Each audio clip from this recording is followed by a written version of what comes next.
धर्म प्रति लोकंर आस्था आहरी बढ़ी एवं समग्र भारत वर्ष हिंदुत्व ना रे एकाठी होकरी प्रति वर्ष भली ए वर्ष बड़ खुशी कथा ए वर्ष आहरी भव्य आपन देखिए नखरारू शोभायात्रा बाहरला परे प्रति छकरे साधारण जनता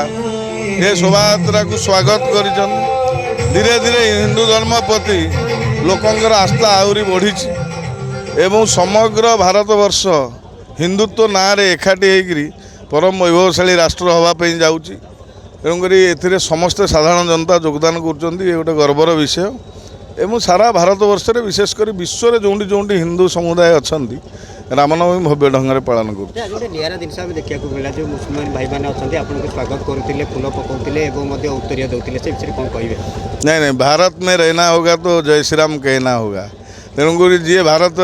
राष्ट्र धर्म को मानिया पड़ो भारत माता को निजर माँ बोली सम्मान देवा पड़ो हिंदू हूँ मुस्लिम हूँ ख्रीस्टियान हूँ बौद्ध हूँ जैन हूँ समस्ते आम अखंड भारतर अंश विशेष तेणुक भारतीयता को राष्ट्रवाद को ग्रहण करा पड़ो धीरे धीरे से समय आसी जाइए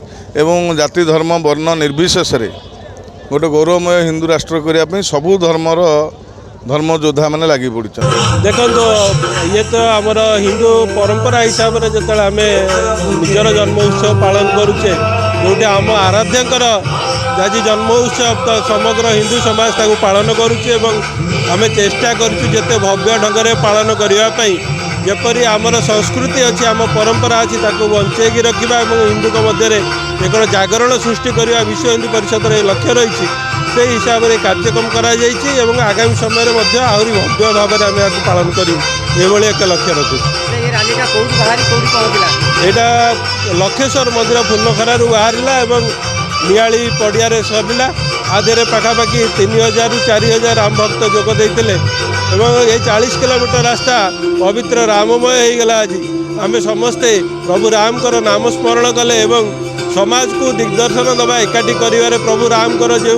वार्ता रही आम निश्चित अक्षर अक्षर पालन करने ये सब कार्यक्रम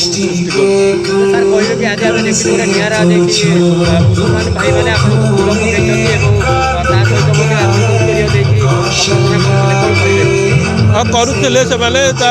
ठीक अच्छी समाज में एमती बहुत व्यक्ति अच्छा जो मानकर अन्य धर्म प्रति सम्मान अच्छी से सम्मान प्रदर्शन करुँच आम